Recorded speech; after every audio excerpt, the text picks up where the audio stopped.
Hey everybody, it's Minnie Fox. Welcome to the Elite Network, Entertainment, Business, Beauty, and Community. Today in our entertainment category, I'm so honored to have a wonderful gentleman here with me today. Guess what? He's not only a phenomenal father, an entertainer, but he's also a community leader with a vision that brings a difference to Las Vegas. Now, without further ado, I'm going to say his name. It's going to give you a little flashback to something you've heard of, like Star Wars, but help me welcome Mr. Lewis Skywalker Clark. Hello, Mr. Lewis. How are you, Minnie? How you doing? I'm fantastic. Good. I'm not going to be formal with you. I was just doing that for the camera. Really, I just want to call you Lou. Is that all right? That's fine with me. All right, I'll call you Lou. So, oh wow, I'm so happy that you've taken the time out to come and share with our audience today a little bit about you. I'm going to throw some questions at you. Is that okay? Throw them away. Yes, we'll throw them away. I would like to start back when Lou was about 12. And you were running around the house singing a little here, a little there.Id it start that far back for you? A little further back, but A little further we're back? right on point. Tell us all about it. Well, I was 8 years old, growing up in Buffalo, New York. And there was this group that took the United States, well, I'll say the whole world by storm. And I'm sure you all know them. They were called the Jackson 5. That's right, Jackson 5. So were you Michael? Always Always Michael. Michael. Yeah, I was Okay. always the one to be in the front. Okay, so we got a little soprano and all that bass going on over there. Don't shock the audience, Shep, just is that a yes? Well, yes. Yes? Okay. All right, we won't get you now. We'll get him later. Don't worry about it. So tell us, what were two of your favorite Jackson 5 songs? Well, one I don't think a lot of the world really remembers, but it was a song Michael had wrote to himself. It was called Music and Me, and it was just him I and remember his that guitar. one. Okay. And I liked I'll Be There. I'll be there. That's Okay. one of my favorites. All right. So like I said, he didn't have to do it later because I want him to do it now, right? Well, give us a little bit of Music in Me. Can you just a little? I know that song. I won't sing because I won't crack this day, but you know, give us a little bit. Right here, right now?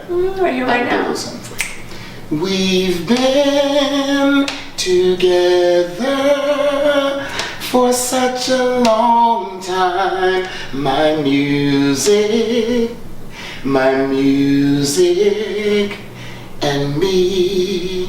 Is that enough? And me, yeah.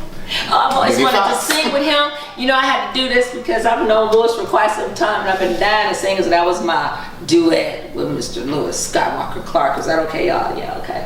Just a little note. Give her a hand. That's right. Just a little note. Wonderful. Can you tell me, what was your childhood like? I understand that you've done a lot of entrepreneurish things in your life, and we're going to come to that, but I want to know what your childhood was like that got you involved in the music besides the Jackson 5. Well, growing up in Buffalo, I was the second youngest of 11 kids. Ooh. And there was 8 girls and myself, my younger brother, and my older brother. And my older brother, he grew up around the time, the Temptation, Four Tops era, and he would always put groups together. And I used to watch him with these groups, and they never really did nothing, but when I first saw him put that first Temptation and Motown group together, I was inspired, you know, because I already had a little bit of singing in me from just listening to him and watching his guys, you know, growing up. And that really inspired me, and then next thing you know, here comes the Jackson 5. And I knew what I wanted to do right then. Okay. I've had an opportunity over the past 7 years to see you perform. And I noticed that you got a little soul, a little R&B, a little gospel, a little rock and roll. He does a little bit of everything. And your voice oftentimes is so clear, crystal clear. And you see him drinking water all the time. There is something that you share with me that you oftentimes use to soothe your throat so you can hit some of those notes. And you've often given them to me, which you should have brought me some today. I should have squeezed you for it, but it's okay. Can you share with us, what are some of the remedies that you use to make your voice so clear? Well, first and foremost, singing is, I always look at singing as a gift from God. Mm-hmm. And there's maintenance, of course, when we sing and when we're singing on this level that we're singing on, this professional level. And I have several different methods that I do before I make my way to our show. And little vocal exercises, a lot of humming, and I like ginger. That's not what I'm talking about, what we're talking about, but there's a thing I do with ginger, and what I do is I crush ginger up, I shred it down, I boil it in a pot with water, and I squeeze a lemon all through it, and I let it simmer, and then I strain it, and I drink it as tea. And that it works very, very well. A lot of people don't know about it, and but people do certain things that work for them. That works for me. Now, what Minnie's talking about is some ginger mints that my mother sends me from Virginia, and they're just a candy, But see, it's all mental. See, I told her, Minnie, this will help you sing, and she's been eating those ginger mints, and she's been singing. I'm like, it worked. Well, mind you, I do dibble and dabble there a little bit, but I like how the ginger feels on my throat. Yes, it does. It kind of gives me a more of a secure feeling when I decide to hit a particular note or two, So, but here's the thing, Louis, as an entertainer, many times we get so caught up and so involved in what we do to be the professionals, to bring that smile to the person in the audience, to make them have that feel good about themselves. And depending on what the song is how the audience is going to respond. So if it's a feel good song, they're dancing, they're having fun. If it's one of those love songs, they kind of cuddle up. And if it's a sad song, then obviously they may tear if that is in their life at the time. So music has a lot of leaps and valleys. It has a lot of roller coasters. And I have to ask you, when you sing Purple Rain, for instance, Purple Rain for Prince was pretty much a gospel song. And I've seen you sing it, and you've brought that same feel to Purple Rain that I think Prince had in mind when he wrote it. And I've always wanted to ask you, how do you feel when you're singing that? Okay, well, you mentioned the ebbs and flows of singing, and nDemand, we've been singing around the world, and it's been my experience that when we're singing to a large demographic audience, certain songs people can relate to, certain songs we like. When I sing certain songs, I try to immerse myself in the song, and I try to tell the story so that people can understand what the song is actually about.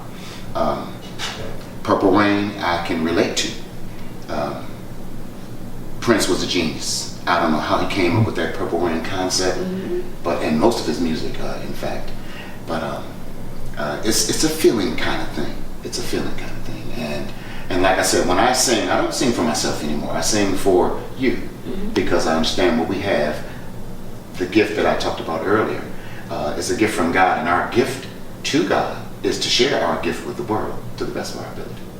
I noticed that many of the songs you sing are kind of that guitar bass driven vibe, and Prince was, there are no words to describe him.